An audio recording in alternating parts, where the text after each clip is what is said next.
Hello. Today I'm going to talk about misperceived notions. Not so much the ones that deal with the transgendered society. Not the ones where we're all prostitutes, porn stars, trying to steal someone else's significant other. Not those misperceptions. Today I'm going to talk about the misperception of cutting oneself. How people always think that it's for suicide, that you want to end your own life. That is simply not the case for me.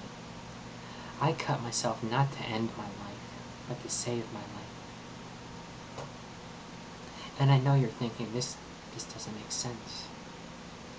Now, when people say that one cuts themselves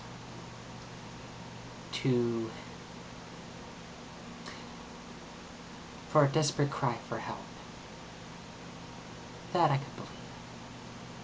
When one says that they cut themselves because they want attention, that one I could believe as well.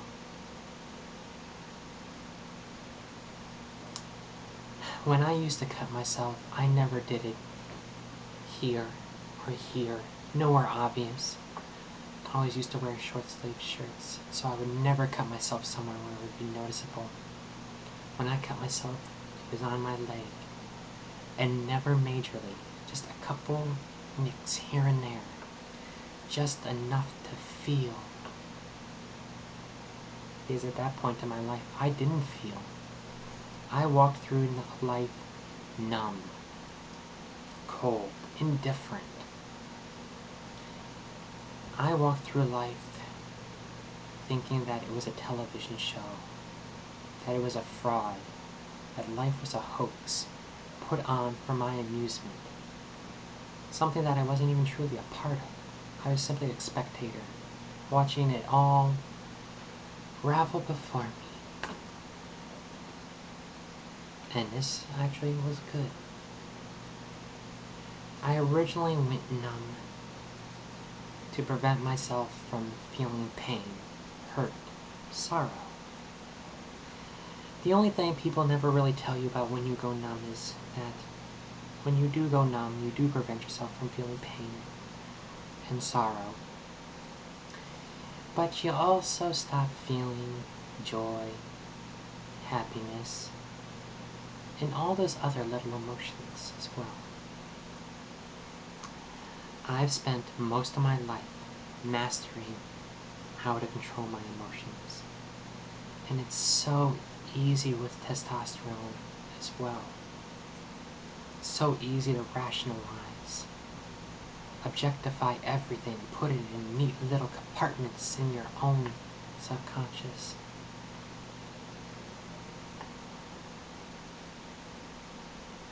And I definitely think I had it mastered. So, the first time I remember actually knowing that I was numb, looking back from where I am now, was probably 6th grade. 6th grade, my brother Aaron passed away. There was a great fire which swept through the old house that I lived in. Me and my brother were there, along with my cousin Elizabeth, who was babysitting. And I'm sure my mother blames herself for not being there. That's another thing I noticed, and I always found so weird when people blame themselves for, I could have done more, I could have done this, I could have done that. Once again, that was something that didn't make sense to me then. Why blame yourself for something that's already happened? That's past. So, anyway, came the day of Aaron's wake. He didn't pass away immediately. He was hooked to machines, respirators, he was a vegetable. But they wanted to give him every chance they could. I remember seeing him one time. Hooked up to several machines, feeding through a tube, breathing through a tube.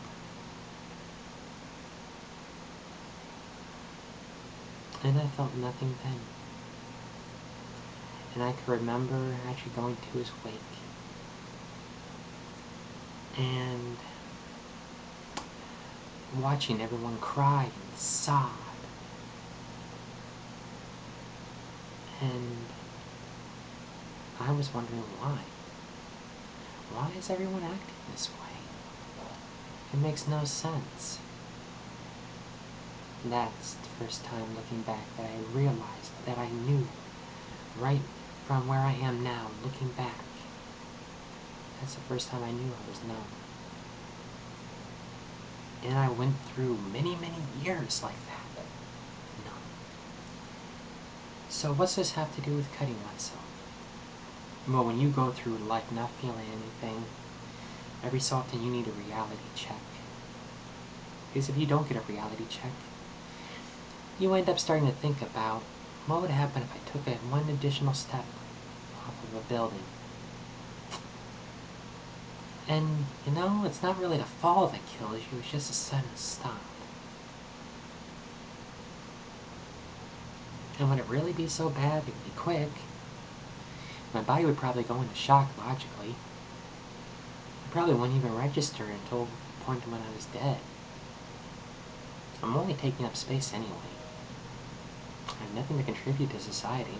Why not just off myself? So every so often, I needed to feel pain. Just to feel something. Because I couldn't allow myself to let down my emotional walls. Because after you have them in place, you let them down for one emotion, you let them down for all emotions.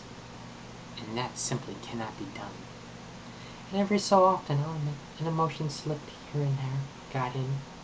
And every time that happens, you have to refortify the walls. You have to find that one crack, that one hole. And then you have to refortify. You have to make it even stronger.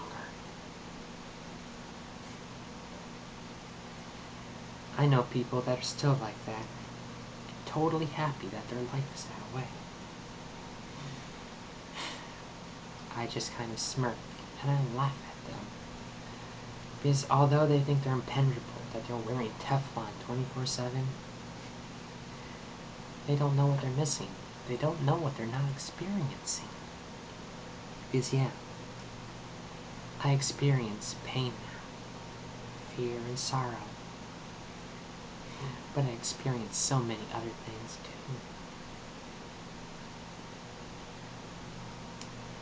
So, the next time you hear someone talking about cutting themselves, or you see someone that has marks on their arms, slashes, just bear this video in mind. And I don't want you guys to feel sorry for me or pity for me. And I don't want you guys to think that I'm screwed up, even though I probably am to a bit of a degree. I want you guys to acknowledge that where I was and where I am now, and that when I'm talking about this, it's just because many people don't understand and can't understand. Just like if someone was transsexual and you have a friend that's not, how can they possibly understand? They can be empathetic, but you can't truly understand it. The only way a person can truly understand it is if they were there. And if they loved the person so deeply that it hurt them every time they saw the person's wound, every time they saw the person hurt themselves. Of course, if someone saw mine, I wouldn't care. Because at that point, caring is just another word for emotions. So, this is a story of my past, of my life. And I want to thank you all. And it's still something that I'm dealing with. Because it's just now something that I've recently allowed myself to start feeling. So for many people, it's past and gone and done. But for me, I still feel like it's recent, it's fresh. So, thank you for listening. Goodbye.